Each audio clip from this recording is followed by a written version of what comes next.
60 दिन का ईरानी trap, Trump का हॉर्मुज फॉर्मूला फेल। ईरान युद्ध और तनाव को 90 दिन से ज्यादा हो चुके हैं।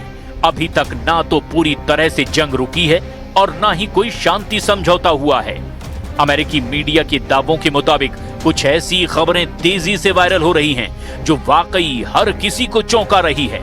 अमेरिकी मीडिया एक्सियोस के मुताबिक ईरान और अमेरिका के बीच एक समझौते का प्रारूप तय हो चुका है, जिसमें अगले 60 दिन तक सीज फायर जारी रहेगा और इस दौरान ईरान हॉर्मुज स्ट्रेट को खोलेगा। लेकिन जैसे ही ये अमेरिकी दावा सामने आया, ईरान की तस्नीम न्यूज ने दावा कर दिया कि डील का लिखित प्रारूप फाइनल नहीं हुआ है। दावा किया गया कि अगर डील फाइनल होगी तो पाकिस्तान के जरिए इसकी सूचना अमेरिका को दे दी जाएगी। इधर ट्रंप ने एक और चौंकाने वाला बयान दे दिया, जिसने ईरान से लेकर पाकिस्तान तक कोहराम मचा दिया है। ट्रंप ने धमकी भरे अंदाज में दावा किया है कि ईरान और पाकिस्तान को इजराइल से हर हाल में दोस्ती करनी पड़ेगी और इजराइल के साथ पाकिस्तान और ईरान को अब्राहम अकॉर्ड के तहत समझौता करना पड़ेगा। ट्रंप की इस नई शर्त से जहां पाकिस्तान में कोहराम मचा हुआ है, वहीं ईरान ने ऐसे किसी भी समझौते और संभावना को पूरी तरह से खारिज कर दिया है। इधर खबर यह भी है कि रूस और चीन अब खुलकर ईरानी खेल में उतर चुके हैं। दावों के मुताबिक ईरान ने रूस और चीन के इशारे पर बहुत बड़ी संख्या में नई मिसाइलों के टेस्ट और लॉन्च का प्लान तैयार कर लिया है। दावा तो यहां तक किया गया है कि ईरान ने अपने मिसाइल और ड्रोन जखीरों को जबरदस्त हमले के लिए तैयार कर लिया है। 8 अप्रैल से अब तक ईरान ने सीज फायर के दौरान अपने मिसाइल अड्डों, परमाणु अड्डों को नए सिरे से हमले के लिए तैयार कर लिया है। अब सवाल ये उठता है कि अगर अमेरिकी दावों के मुताबिक अगले 60 दिन तक ईरान के साथ अमेरिका का सीज फायर चलता है, तो इसका फायदा कौन ज्यादा उठा सकता है? इसको लेकर दावे किए जा रहे हैं कि ईरान इन 60 दिनों में ऐसी भीषण तैयारी रूस और चीन के साथ मिलकर कर लेगा, जिसका अंदाजा अब ट्रंप प्रशासन को हो चुका है। इसीलिए अमेरिका के रक्षा मंत्री पीट हेग्सेथ ने ईरान को फिर एक बार धमकी दी कि अगर जल्द समझौता नहीं किया तो अमेरिका पूरी ताकत से ईरान पर हमला कर देगा। अमेरिका पर भारी 60 दिन, जाग्रोस पर्वत से आएगा ईरानी तूफान। अमेरिका अच्छी तरह से जान चुका है कि अगर ईरान से समझौता भी हो गया तो भी इजराइल पर मुस्लिम मुल्कों की तरफ से जबरदस्त खतरा बना रहेगा और यही वजह है कि 60 दिन के सीज फायर करने का एक बहुत बड़ा जोखिम राष्ट्रपति ट्रंप ने उठाया है। ट्रंप चाहते हैं कि ईरान के साथ ऐसी डील हो जिसमें इजराइल को बचाया जा सके। इसीलिए ट्रंप ने ईरान डील में अपने अब्राहम अकॉर्ड को इस तरह से पेश किया है कि ईरान और इजराइल में दोस्ती हो जाए। लेकिन वहीं दूसरी तरफ ट्रंप के इस हसीन सपने वाली संभावित डील को लेकर ईरान के दिमाग में कुछ और ही चल रहा है। ईरान इस वक्त 60 दिन के सीज फायर को बिना मान्यता दिए हुए अपना फोकस 1600 किलोमीटर में फैली ईरानी पर्वतमाला जाग्रोस पर्वत पर अपने मिसाइल अड्डों को बेहद खतरनाक और हमलावर मोड में तैयार करने में जुटा हुआ है। जो खुफिया इनपुट और खबरें और सैटेलाइट की तस्वीरें सामने आ रही है, वो तो बहुत ही हैरान करने वाली हैं।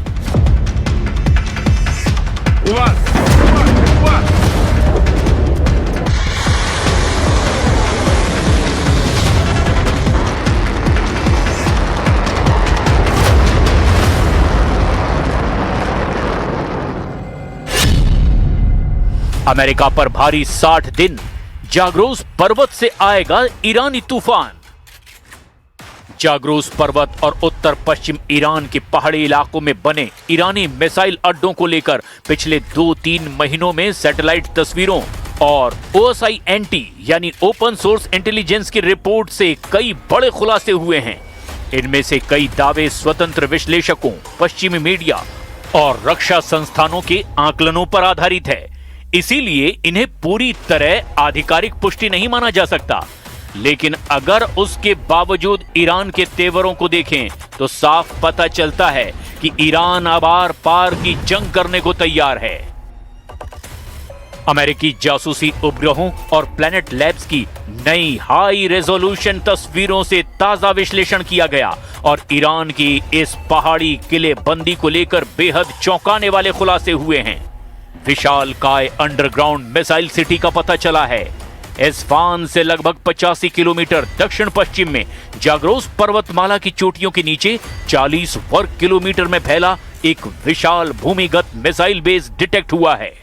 अमेरिकी सैटेलाइट्स ने थर्मल एग्जॉस्ट सिग्नेचर यानी गर्मी के निशानों के जरिए इस नेटवर्क को पकड़ा है। 500 से ज्यादा लॉन्चर और भारी इन्वेंट्री का भी दावा किया गया है। ग्रेनाइट के पहाड़ों को काटकर बनाई गई इस सीक्रेट मिसाइल सिटी के भीतर 500 से 700 मोबाइल मिसाइल लॉन्चर और 1000 से ज्यादा एडवांस बैलिस्टिक मिसाइलें जैसे सेजिल और खैबर शिकन सुरक्षित रखी गई हैं। यह ठिकाना जमीन और ठोस चट्टानों के 50 से 200 मीटर यानी कि लगभग 650 फीट अंदर गहराई में धंसा बताया गया। रक्षा विशेषज्ञों के मुताबिक अमेरिका का सबसे घातक बंकर बस्टर बम GBU-57 भी केवल 200 फीट तक ही भेद सकता है, जिससे ये पूरा बेस पारंपरिक हवाई हमलों से अब पूरी तरह सुरक्षित है। सैटेलाइट और पूर्व खुफिया वीडियो के मिलान से पता चला कि इस गुफा के नेटवर्क के भीतर मिसाइलों को तेजी से एक जगह से दूसरी जगह ले जाने के लिए ऑटोमेटिक रेल और क्रेन सिस्टम लगे हुए हैं। इस मिसाइल सिटी के करीब 14 असली निकास द्वार यानी एग्जिट टनल्स हैं, जो कि पहाड़ों के ढलानों में छिपे हुए हैं। इसके अलावा इजरायली फाइटर जेट्स को भ्रमित करने के लिए दर्जनों डमी टनल गेट्स भी बनाए गए हैं, ताकि हवाई हमलों का सटीक निशाना न लग सके। अमेरिका और ईरान के बीच मध्यस्थ पाकिस्तान के जरिए 60 दिनों में युद्ध विराम के मेमोरेंडम पर अमेरिकी मीडिया के दावों के मुताबिक सहमति बन रही है। उसका ईरान अपनी रणनीतिक स्थिति मजबूत करने के लिए कई तरह से फायदा उठाने की ताक में है। इसी खतरे को देखते हुए अमेरिका के रक्षा मंत्री पीट हेग्सेथ ने दो टूक कहा है कि अगर ईरान ने जल्द समझौता अमेरिकी शर्तों के मुताबिक नहीं किया तो अमेरिका बेहद घातक हमला कर सकता है। And as the president said, I'm lost on time, 2 days ago now, in the cabinet meeting, sitting right next to him. He looks in the camera and says, well, Iran can either do it the right way, with a deal across the table, or they can deal with my guy on the left. That happened to be me. But it's not me, it's you guys. Uranium नहीं देंगे Khamenei, ईरानी media का बड़ा दावा। Iran की सरकारी media और विशेष रूप से IRGC के मीडिया एजेंसी तस्नीम और फार्स न्यूज ने परमाणु कार्यक्रम और यूरेनियम को लेकर के अपना रुख बेहद सख्त और स्पष्ट कर दिया है। ईरानी मीडिया ने दुनिया को यह साफ संदेश दे दिया है कि आर्थिक प्रतिबंध हटाने और हॉर्मुज को खोलने के बदले ईरान अपनी परमाणु शक्ति और संवर्धित यूरेनियम की कुर्बानी किसी भी कीमत पर नहीं देने वाला है। देखिए कैसे अमेरिकी दावों के ठीक उलट ईरान ने यूरेनियम सरेंडर के दावों को धुआं-धुआं कर दिया है।